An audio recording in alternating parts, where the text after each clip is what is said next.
Good afternoon, everyone. Good afternoon. Thank you so much.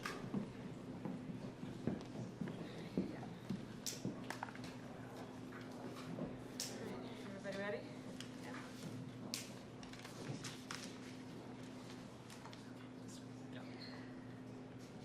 Well, President Zelenskyy, it is good to see you again. This is our 7th visit together, and welcome back to Washington, D.C. As I have made clear on our 6 previous meetings and throughout Putin's brutal aggression and war against Ukraine, my support for the people of Ukraine is unwavering. I've been proud to stand with Ukraine. I will continue to stand with Ukraine, and I will work to ensure Ukraine prevails in this war.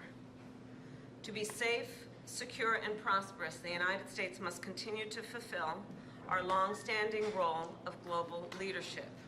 We must stand with our allies and our partners.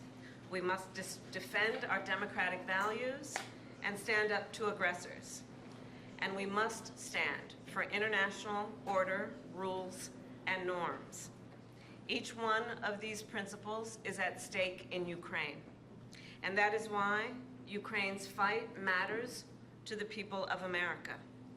The Ukrainian people are bravely defending their homes and their homeland, their freedom and their democracy against a brutal dictator. And the American people know well the meaning of freedom, of independence, and the importance of rule of law. These ideals are central to who we are as Americans.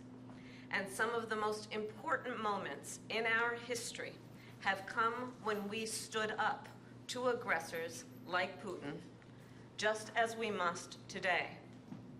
Indeed, standing with our friends and defending our ideals against tyranny has helped make America the most powerful and prosperous nation in the world. Putin's aggression is not only an attack on the people of Ukraine, it is also an attack on fundamental principles such as sovereignty and territorial integrity. International rules and norms are not some abstract notion.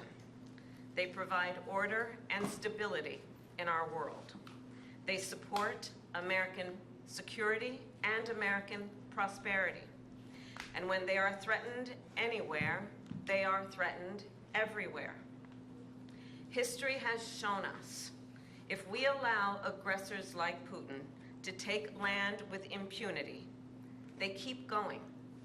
And Putin could set his sights on Poland, the Baltic states, and other NATO allies. We also know that other would-be aggressors around the world are watching to see what happens in Ukraine. If Putin is allowed to win, they will become emboldened. And history reminds us, and history is so clear in reminding us, the United States cannot and should not isolate ourselves from the rest of the world. Isolation is not insulation. So then, the United States supports Ukraine not out of charity, but because it is in our strategic interest. We will continue to provide the security assistance Ukraine needs to succeed on the battlefield, as demonstrated by President Biden's significant announcement earlier today. I've been proud to work alongside President Biden and the 50-nation coalition we have built up to allow Ukraine to defend itself. Thanks to this coalition and the skill and the bravery of the Ukrainian people, along with your courageous leadership, President Zelenskyy, Ukraine has stood up to Russia's aggression, and today, Kyiv stands free and strong. President Zelenskyy, I am clear. Putin started this war, and he could end it tomorrow if he simply withdrew his troops from Ukraine's sovereign territory. Of course, he has demonstrated no intention of doing that. Instead, he continues to assault civilian infrastructure and terrorize the people of Ukraine. In Switzerland in June, along with 90 other nations at the Ukraine Peace Conference, I told you that the United States shares your vision for the end of this war, an end based on the will of the people of Ukraine and the UN Charter, and that we must work with the international community to secure a just and lasting peace. And I told world leaders there, nothing about the end of this war can be decided without Ukraine. However, in candor, I share with you, Mr. President, there are some in my country who would instead force Ukraine to give up large parts of its sovereign territory, who would demand that Ukraine accept neutrality and would require Ukraine to forego security relationships with other nations. These proposals are the same of those of Putin. And let us be clear, they are not proposals for peace.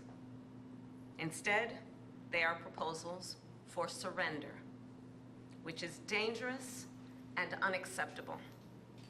So President Zelenskyy, I look forward to our discussion today, and I will continue to work with you to ensure Ukraine prevails in this conflict and remains a free, democratic, and independent nation.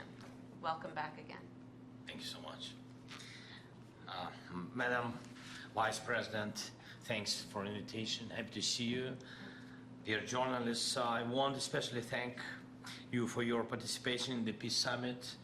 And really it was very important, and we remember it. The format was successful. We are preparing the second one, and now we have to end this war. We need a just peace, and we must protect our people, Ukrainian families, Ukrainian children, and everyone from Putin's civil. And we are grateful to America for supporting Ukraine all along. And we'll have an important meeting today, right after I'd talked to President Biden about the plan of victory, and I will share some details of the plan with Vice President Harris. It's crucial for us to be fully understandable and to work in a full coordination with the United States. And this morning I talked also to the congressmen, both chambers, both parties, and I'm thankful for the bipartisan support. We believe this war can be won and just peace can be closer only with the United States. Madam Vice President, this is our, you said, seventh meeting? Seventh. Yes, and not last. And the third meeting, as far as I remember, the third meeting this year. Yes.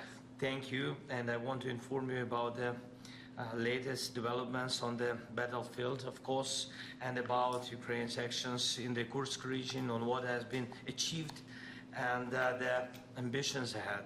Today we have a new strong support package, as you said, and we have common view on the things that need to be done. We have to keep pressure on Russia to stop the war and to make truly lasting and just peace.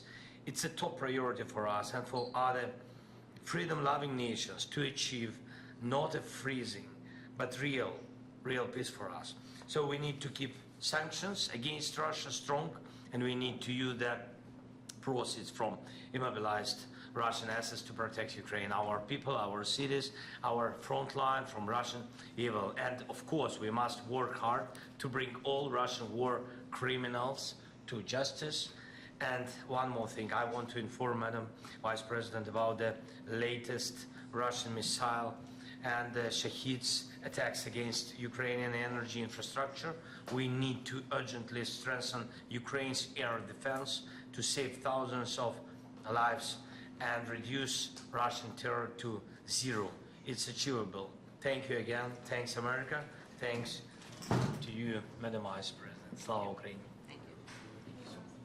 President Zelenskyy, Here, we're can gonna you go say,